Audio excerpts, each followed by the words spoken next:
Hello, thank you for joining the 36th episode of Insights Live with Space Store. We've got a great conversation teed up for today and a really interesting subject. Start with some introductions and we'll kick it off because I know it's an hour is going to go by very quickly. I am Joe Rokes, Vice President of Key Accounts with Space Store, based in the Bay Area, California. Russell? Thanks, Joe. I'm Russell Kingston, Managing Director of the US region of our business. Really excited to be exploring this subject today with the team. Perfect, thank you. And Kim, we'll have you go first. Hi, I'm Kimberly Kolkovich. I'm the head of design at Notel, focused on North America right now, but we're across the world. I can explain more later. Yeah. All right, thank you. And Leah? Good morning, everyone. Leah Bauer. I'm with Gensler. I'm a project director in services. And story experience level, but and looking at the future of lab for Gensler and growing our life science team. Thanks for having me. Thank you. Okay, and Rhonda. Good morning. Thanks for having me also. I'm Rhonda Green with Oracle.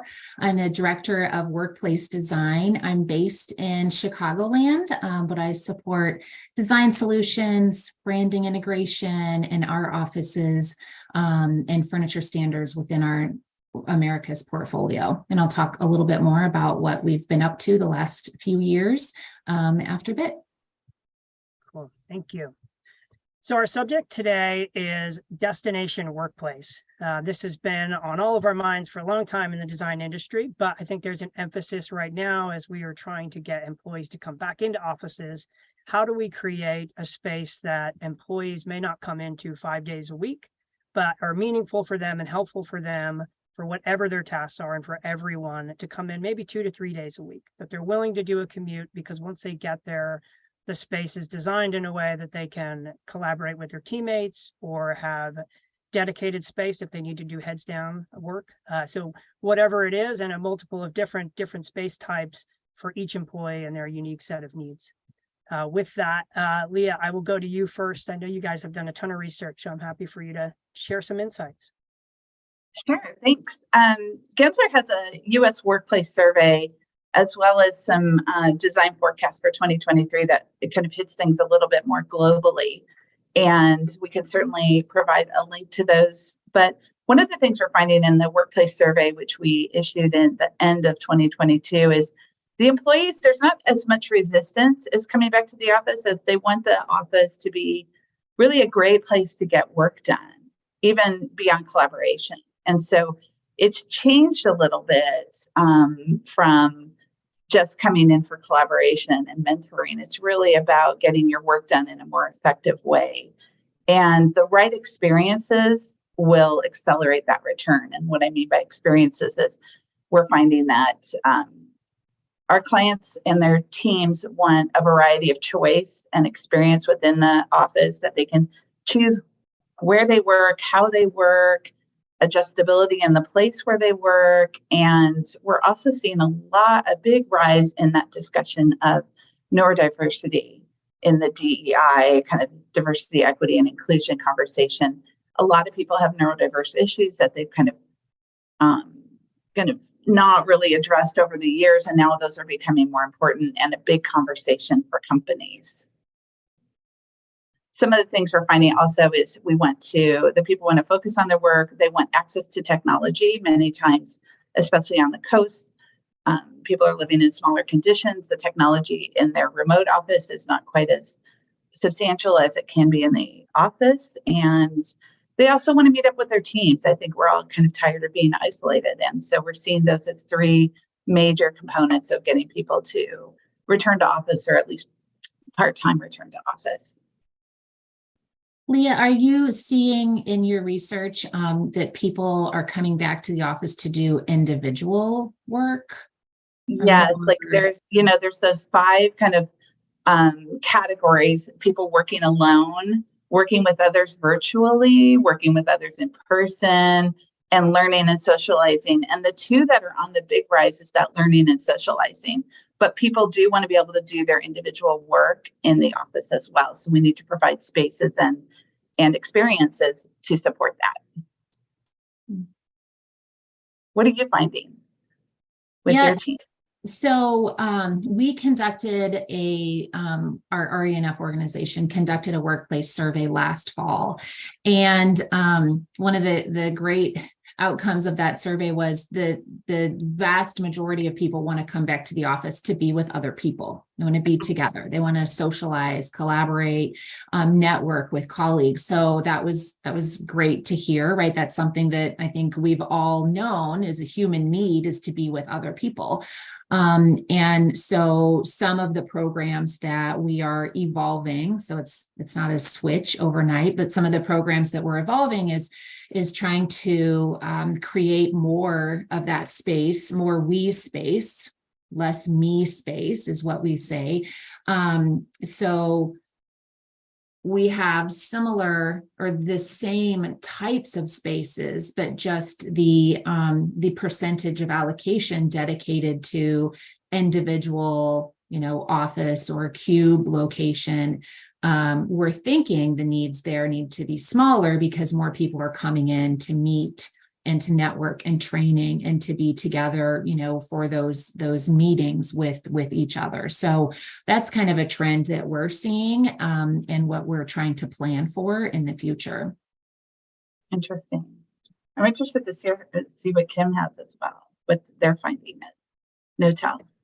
Yeah, we're obviously all on the same page here. I mean, what you want out of your office is to come together and to be social, but you also need that moment of focus work. So what we're working on at Notel right now is making sure we have a really healthy mix of spaces that you can go and support what you need to do in your office space, because everyone and it has different needs, and within different roles within organizations, you might need different things as well, even within the same company, of course.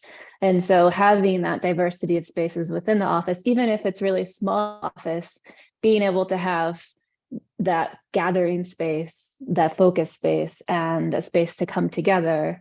And another thing that we're adding in addition to that is another space, an amenity space that you can go to bring the hospitality world into it, and to support these companies and having some amenity hubs, basically. So being able to have an all hands someplace that can support your company, and being able to have meeting space or just a social space to go in between meetings. So it's your office, but it's also having other spaces as well. So making the office a tool in your workday, and you can use that tool to support your daily, everything you need to do in your day or your week. Right.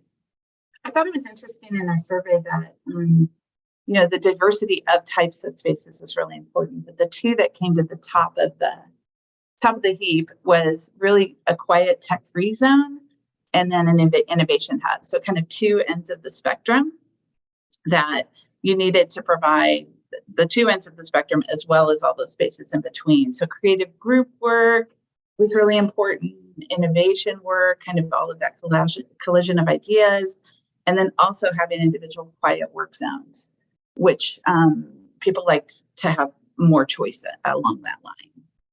And what type of space would you consider an innovation hub? Like, what would that be? I think that's like a flexible meeting space. It could be enclosed. It could be more at an end of a neighborhood that really encourages posting your work, collision of ideas, interaction that's most formal and informal. And I think that, or there's maybe a project room that they're working on one specific goal or one specific project that they can meet and collaborate together and have this kind of post for it. Mm-hmm.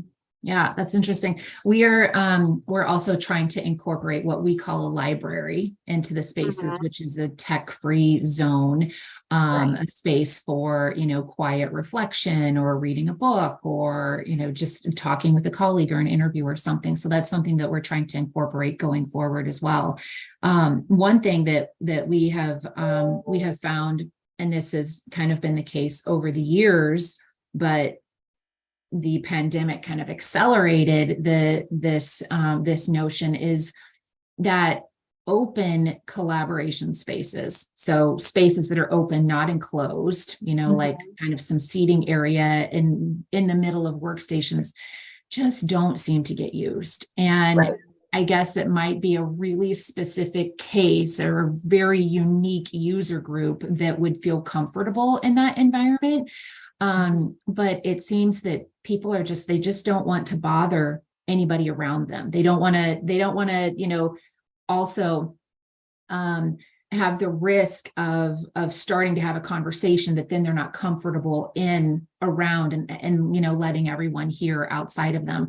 I don't know if that's something that you're hearing with other users or not, but that's something that we're trying to put all of these meeting spaces and collaboration spaces in a room, so we don't have that challenge of that space going unused in the future.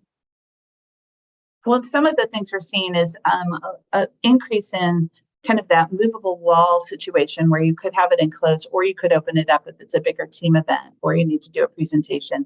And so the flexibility in the space seems to be really, really critical, as well as the types of furniture you put in there and the mobility of the space, how you can reconfigure it easily. And, even getting into some other control factors, which are, acoustics is a huge thing, right?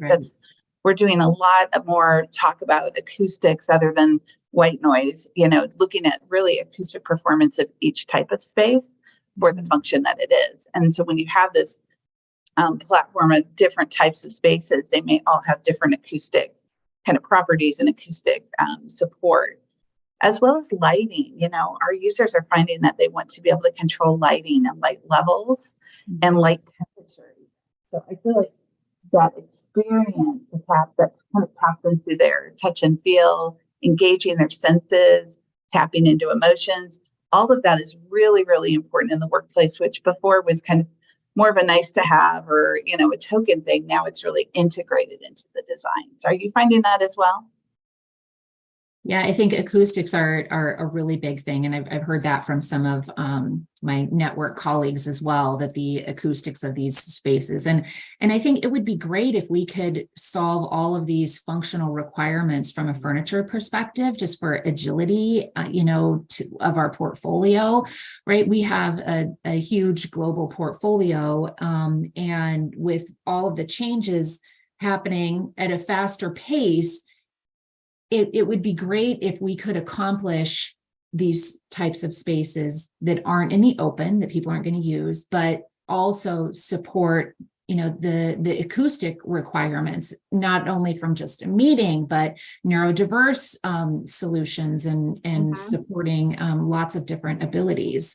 So I don't know if, Kim, is that something that you're looking at with Notel and how you're going to solve providing space? Yes. I mean, obviously, like furniture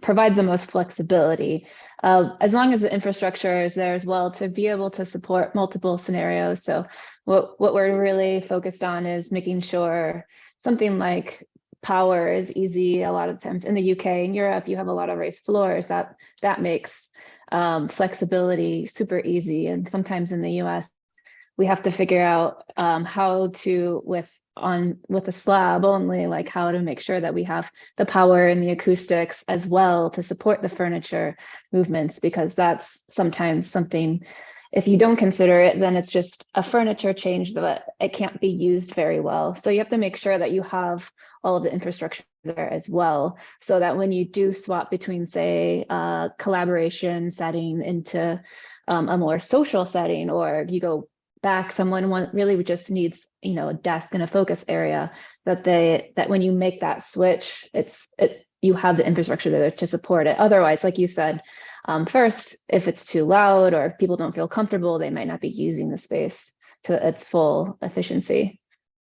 Really interesting, Kim. I had a couple of questions about that model you're talking about. I think it's very interesting creating that kind of taking a city and creating that amenity hub, and then maybe having satellite workplaces around the edge, and actually, I suppose, mapping out the whole space. Yeah.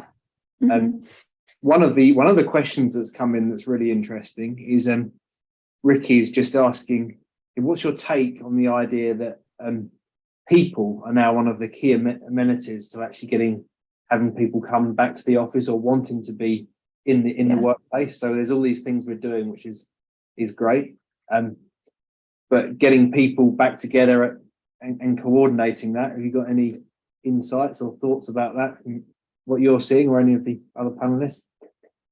Yeah, I mean, obviously you can see in the Gensler research that came out and a lot of the other research that a lot of people come in because they want to see other people. The home office can provide a very good place for getting work done, focus work, taking your virtual calls. But what you can't get is that one-on-one, or you not even just like group a team meeting to really work through something quickly and in person. That's obviously the reason why a lot of people go into work. Not everyone, but so like having the people there as an amenity is an interesting take on that. But it is true. So the way that we're looking at it from like what you were mentioning, the city as a hub in a way, we're right now in London, and what we're working on in Miami too, which is where I'm based, by the way, is this amenity hub that supports the surrounding offices. And right now we do have one open in London, and it's working well to be able to provide that extra space to come out of your office. So say everyone it's a crowded office maybe, and you need that extra space with your team, you have this other amenity zone that you can go into, and it's got a lot of movement. It's got a lot happening in there. It feels more like a coffee shop in some spaces, and there are some spaces for more sit down, answer email, get a little work done as well. So it is providing that just having people around, but also the people that that you want to connect with experience. And I think getting out of your home office and out into the world that's what's the draw is for that. Yeah. That's very interesting, because I would, and just linked to that, I was Leah, I was noticing in the report that you mentioned that Gensler just published, that in asking people about how the kind of hybrid overall experience would work best for them, 42% were saying they'd like to come in one day more a week, and 24% that said they'd like to come in full time. Found that really interesting. Can you unpack that a bit for us? What's driving that? Sure. I think, again, it's about that people and experience. And, I think our companies and our clients need to provide the variety of experience for people to do that. But I think they're saying that because we're all a little bit, I know myself and others I know are really tired of the remote working. I don't think I think it's a little bit draining, and to kind of compress your day into this, really impactful day when you're remote working, and you don't have those pauses and those kind of informal conversations, as well as movement through a space when you're just sitting at a desk in your remote office. So I think people are craving other, kind of that human touch and human experience and human connection, as well as if we do it right and we have a high performing workplace, it's going to perform better than what you can do in your remote office or what you can really afford there. And so technology is a big part of that, how we can use technology to help people's experience be more positive and better. And I'm not just saying having a big screen on the wall. It's really about that experience. You walk into the office and you are able to, you get a greeting on your phone and your conference room is ready for you in 30 minutes. And you walk into the conference room and it automatically connects for you. All of those kinds of technologies are out there and available. We just need to provide them to people. It's just another draw to come in along with that human kind of connection that you can get, our technology, you know, just making it easier to get to the office, and that can be impactful with public transportation as well as living closer to where you're working. And that's a whole nother conversation about urbanization and, you know, availability of housing and affordability of housing. But it all is really integrated. And I think the conversation has been elevated from, oh, we need to provide 7 different types of spaces in our office, to how are people getting to the office? How can we provide that experience to be better? How can we support them through technology to be more easy and smooth and connected? So I think there's all of these kind of elevated and pushing the boundaries of what we thought the office should be and could be. And it's also not a whole redesign. It's a tweaking. It's an adjustment. Like Rhonda was saying with her group, they're providing more of these types of spaces within the office and less of these types of spaces. It's not really a whole reconfigure. It's just elevating it and tweaking it a bit. I've said we're not hanging desks from the ceilings here, people. Right. It's an evolution, not a revolution. And Leah, what I thought was really interesting about the report that Gensler put out, like we start to talk about this and it's like all interconnected and kind of overwhelming, like, you know, the transportation and commute time and access to affordable housing, right? And I liked how Gensler broke down all of those issues into separate segments and kind of a way to really digest all of that together, because I've heard lots of people, like through Coronet and different panels that I've seen and been a part of, that there's no amenity that can compete with the commute time right now. And that's the biggest challenge. And I agree with what Ricky said, that the best amenity is people. I mean, do we really know yet the impact of innovation from working from home? I don't think we know like what has happened with the course of innovation by not being together and not training together and not being around each other. So I think we're yet to see the fallout of innovation and, you know, what happens. And, you know, if we had the choice, if you asked me, do you want to, you know, work from home? What do you want? So a lot of times we need to be careful about these surveys and asking people what they want. If you asked me what I want for breakfast, well, I want an old-fashioned donut and a venti latte for breakfast every morning. But is that what I should have?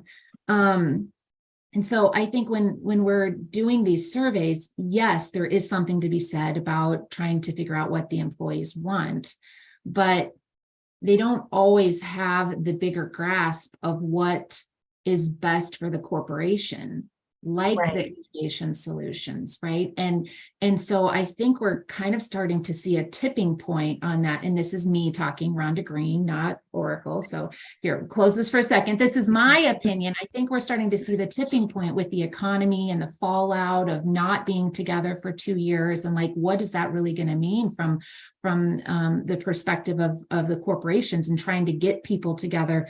And we're really trying to emphasize with our organization, we've got to impress the reason to come into the office, not the rule. Like, what's the reason? People need to understand the reason behind being together and the impact of being together. That's what we're really trying to push.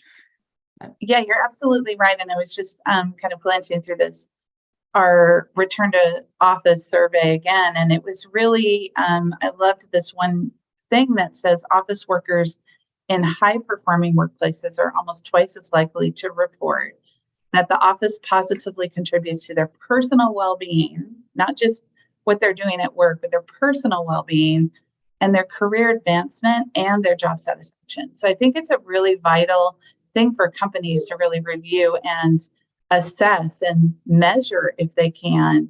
And I'd love to hear how Kim, you and Rhonda are all kind of measuring those successes, or how that's kind of playing out from your perspective. That's really hard, right? To measure this, like how do you measure that over time?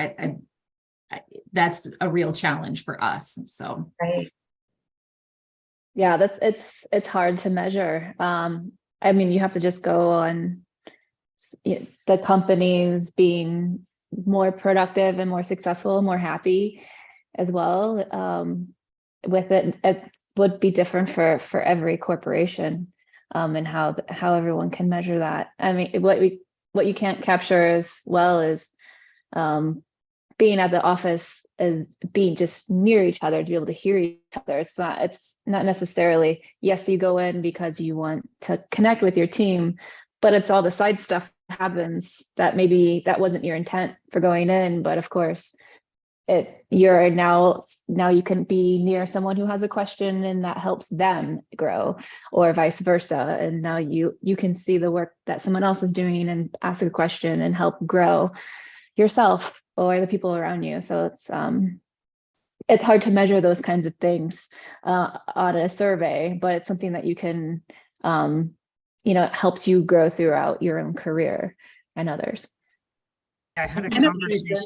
looking at our team, I have a large team here I work with in the San Francisco office, and we're really noticeably seeing, and it's not something we're measuring, but just kind of general observation that our teams, obviously we have creative teams, we're needing to work together very closely because we're doing large projects.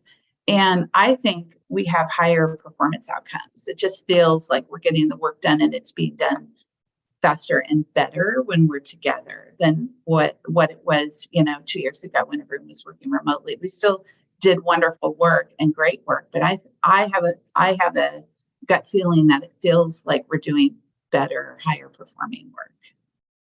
Yeah, one In thing the we office, were able to measure, we did a pilot in Madrid, and we did a sensor pilot, and in that location, we provided instruction or information to the employees around this topic of neighborhoods, right? So trying to get people to go to a completely flexible environment, so no assigned desks, but a flex environment, but guiding them to be with their team or with their organization.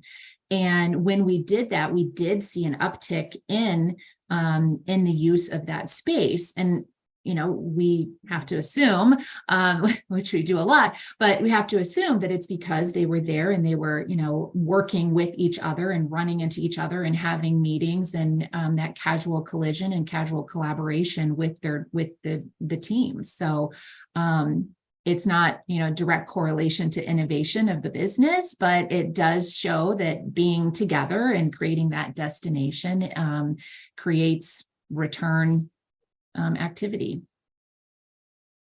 Yeah, I had a conversation last week when I started my career, it was invaluable for me to be in an office and just go to somebody's desk and ask a question. Somebody that is not on my team, like completely different department, but I could just stop by and quickly ask, where I wouldn't be as comfortable doing that in a Teams message or in an email.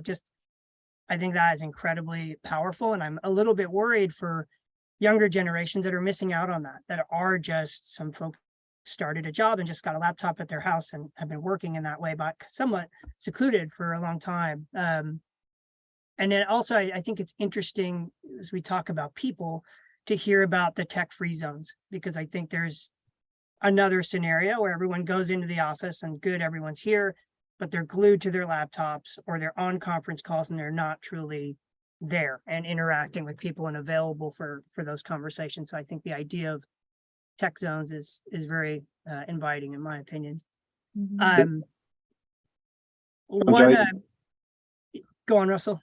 No, you finished. Oh. Yeah, no, I was just going to segue to Rhonda and Leah. You've both hit on doing surveys from a global perspective, and one of the questions we have is around: is it possible to solve for this globally, where offices in different global locations are kind of needing the same space types, or is it, even taking it, breaking it down from there, even just nationally? I just imagine different locations, what people's setup is at home could be drastically different. So I'm curious on your thoughts on the approach to solving for this. Yeah, so for us, right, we've got a big portfolio and a global presence, and it's not just really solving for regional nuances.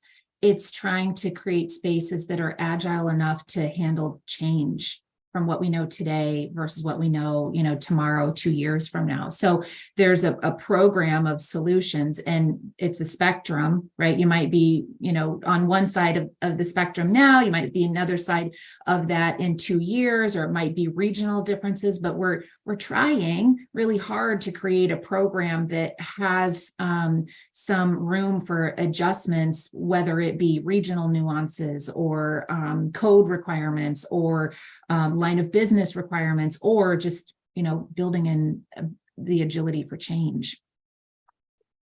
I know we're seeing, the coast from a national perspective, the coasts seem to be a little bit ahead, which they tend to be no matter what, than kind of the middle part of the country from a perspective of, people are living in smaller conditions, so their workspaces at home or remotely aren't as successful as if someone had a home office, and has a larger home or a larger place they're living in the Midwest. And there's also, again, it's all wrapped up into this whole urbanization. And do you have access to public transportation? How expensive is it for you to travel? Sometimes those factors weigh into people's decision to work from home.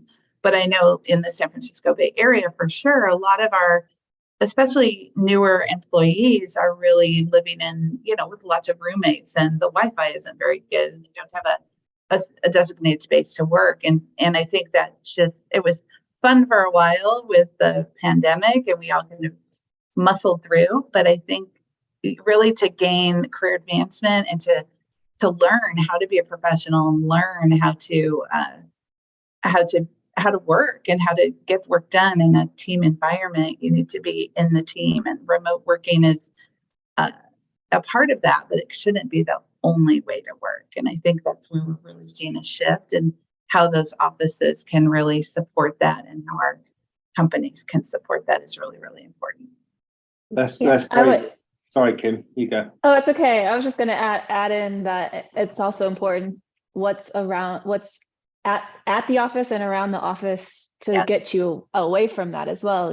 So yeah, I'm in my own home right now, and at my own home I can cook a wonderful meal, but not as good maybe as something that would be around an office. So I think having what's around the neighborhood of the office and within the building itself, having access to different food or beverage, or that obviously the people or places to go after work as well. I think that's what draws you in. So it's also the office amenities and amenities in the neighborhood.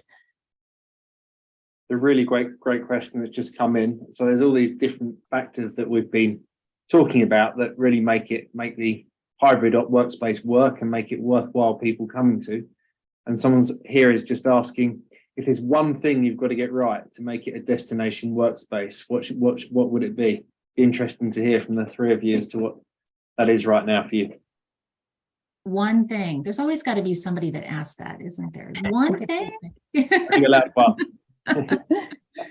Well, I will say, we're looking at Gensler as the workplace isn't just an office, right? As I mentioned at the beginning of my introduction, I'm working on the science team, and we're looking at workplace as a manufacturing line. It could be a research environment, a lab. It could be a, computational design lab. There's a lot of different, you could be working as a janitor in a building. All of that workspace and workplace needs to be analyzed. So to say there's one thing that you should do, I think the one thing you should do is understand the work that your people are doing in order to have a space that supports that. And there's different functions, right? There's different functions in every company, small or large, but really understanding what your people do and what the priority is probably your one thing you can do. That would be my answer. Okay. That's a good answer. I was going to say unique to your business, because like I said earlier, these open collaboration type spaces don't work for us, but that might be what really supports another business or another group. So I would say a program unique to your business, and maybe choices for employees. Like choice is a really big thing right now, so that you have a place to go, like a pod or a phone room, like what Joe's sitting in here, or, you know, a space to gather with 2 or 3 people where there's technology to support that, or a library that has no technology to support some quiet space. So I'm going to say choice. I Kim, like what that. would you say? I would say on the same vein, basically flexibility. So being able to make a space that can adapt. Maybe right now, what everyone wants when they come in is to be social, but you know, it could also change quite rapidly and be something everyone wants to come in just to sit at a desk and focus and have that solitude as well. So really depends on the team and the moment in time. And so having the ability to be flexible or adapt within the space. A good one too. Yeah.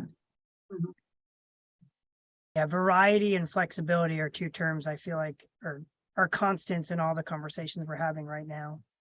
And one of the biggest barriers we're seeing out there with, you know, companies trying to work out what to do with space, whether it's re-signing leases or reducing or expanding, is just that whole uncertainty as to how much space they're going to need in the future for their hybrid model.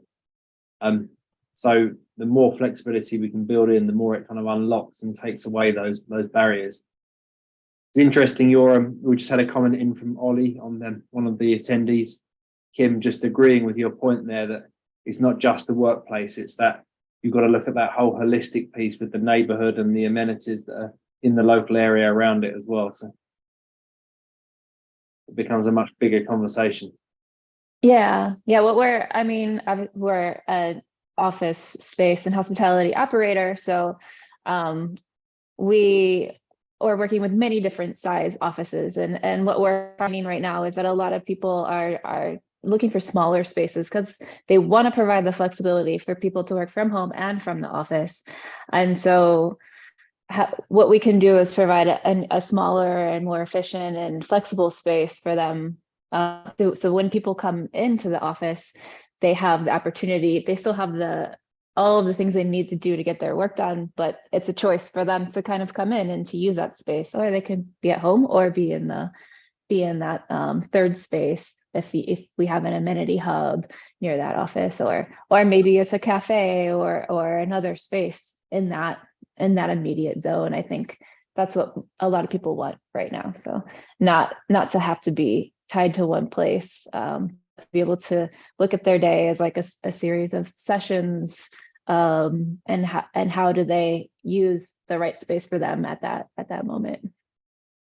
And Kim, you mentioned that you're in the hospitality industry, which kind of brings up another point. I heard someone else, another colleague, mentioned that 40% of their population was hired during COVID. So 40% of their population doesn't know how to act or how to use an office space. So that idea of hospitality mindset from, you know, an organization like ours within RENF, and supporting those users and trying to understand how to, you know, what's available to them, how to use the space, you know, is there education around how long you can camp out in a phone room, right? Like, so there's kind of a shift also in a hospitality mindset to try to help welcome people back and understand how to use the space.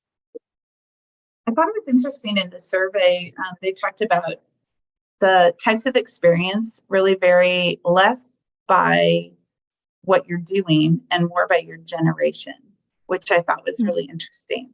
And Gen Z, Millennial, Gen X, they all went, their number one ranking was a coffee shop kind of experience.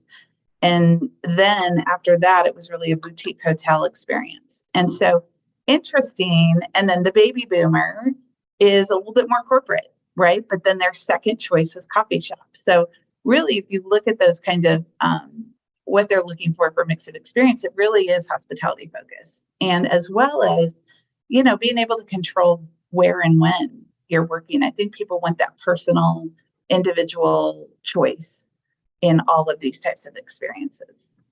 It's interesting that the baby boomer's second choice was the coffee shop. That's Yeah, interesting. it's the one that like goes across all generations. Yeah, I noticed that. We've got a comment in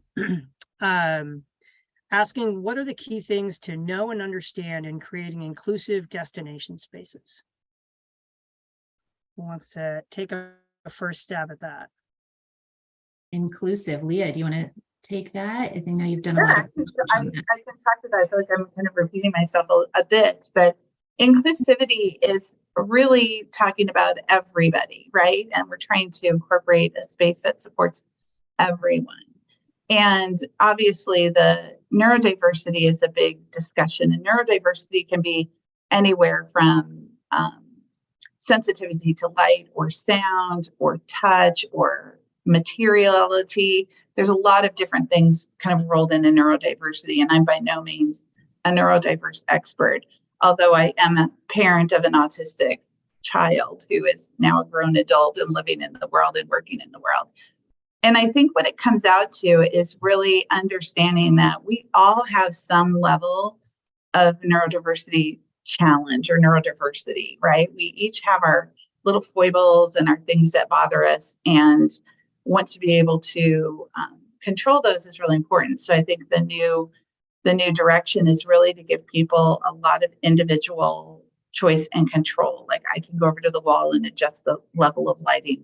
I can go to a certain space because the acoustics meet what I want, or I'm going to sit at this setting because the fabric doesn't bother me from a touch, or there might be an odor in the air from something like near a cafe or near a break room.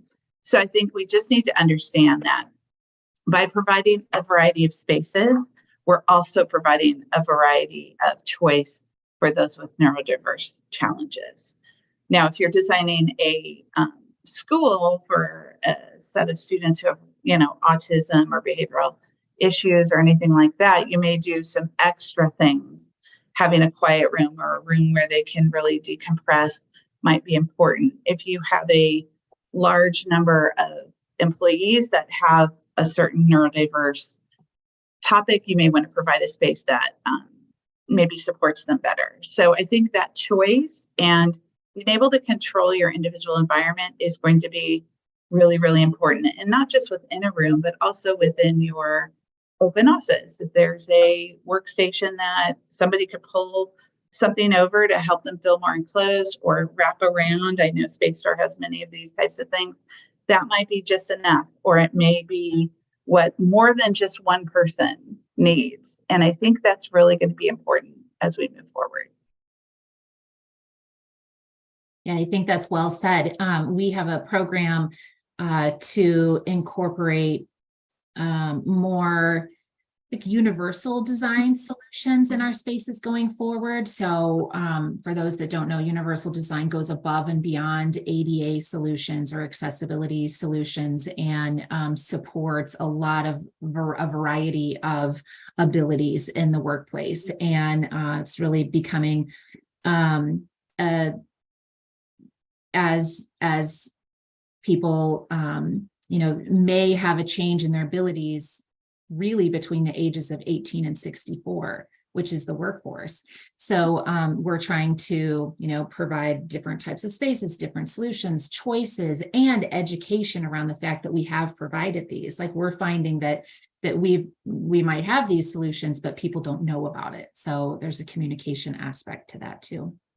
That's really interesting, Ron, because we've just had a question come in here, which I think links with that. And an attendee's interested in learning how you help your employees develop the capacity to sustain the challenges of the shifting workplace. And just what you're saying there about communicating what's been done, but very interested to hear from the three of you as to how you work that one.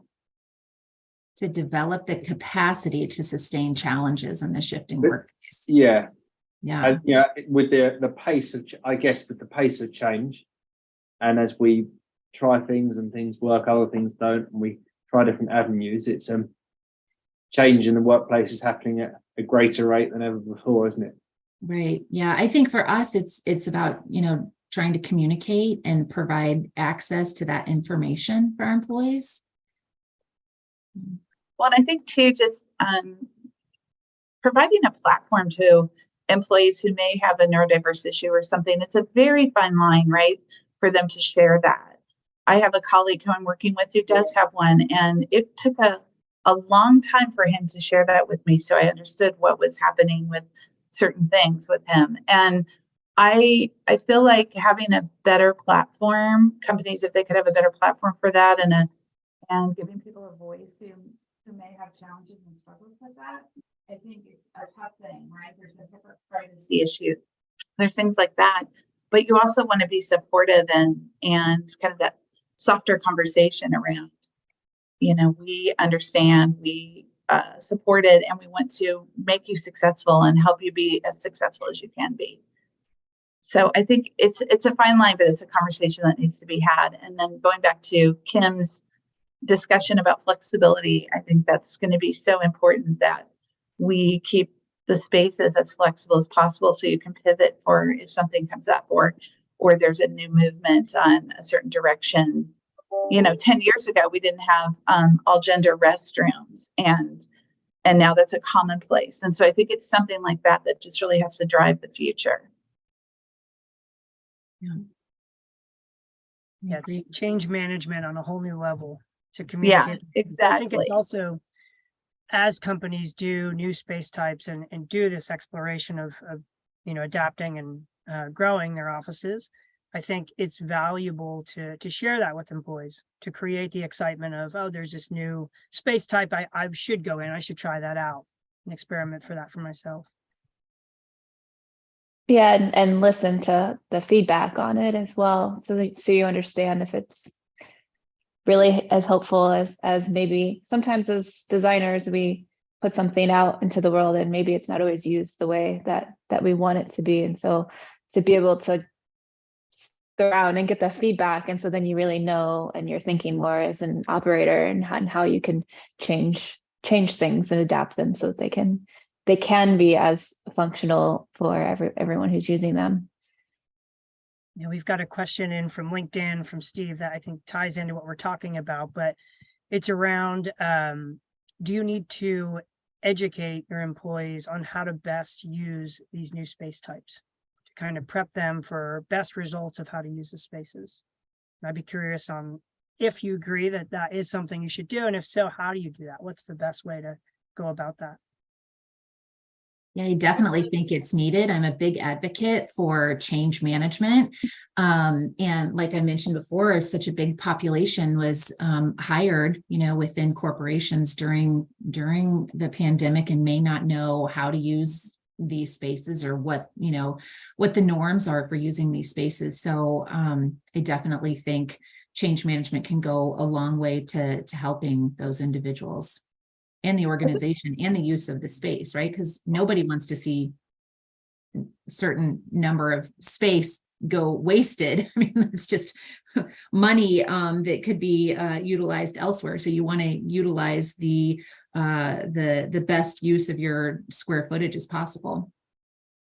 I feel like to flip the conversation a touch, just this is how we recommend you use the space, but also have that conversation about what do you think we should, how would you use this space, and really kind of get the employees engaged and take ownership of the space on how they may see it differently than what the intent was, but it doesn't mean that's wrong, and giving that forum for discussion and opening it up to other uses is really important as well. Good point. Yeah.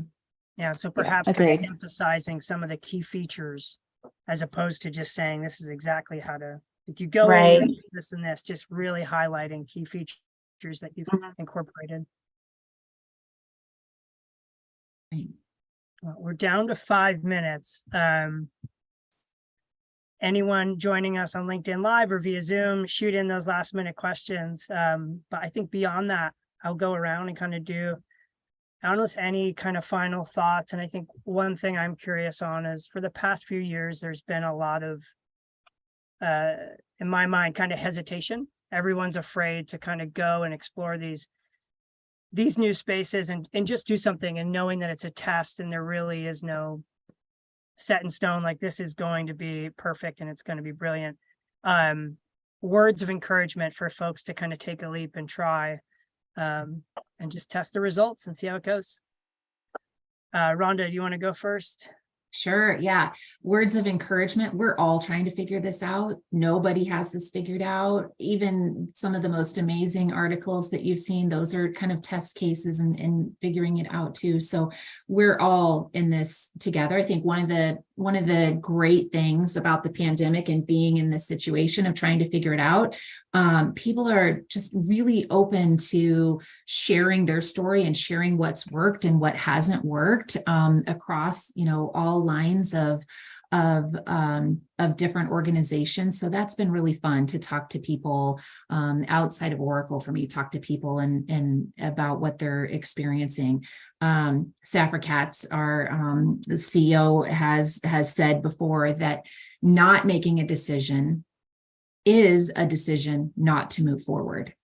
So if you make a decision and you get to a point and you make a mistake, it's easier to pivot just having made a decision to move forward in something, whatever that is. So just try things, and we're not going to get this right on the first try. Nobody is.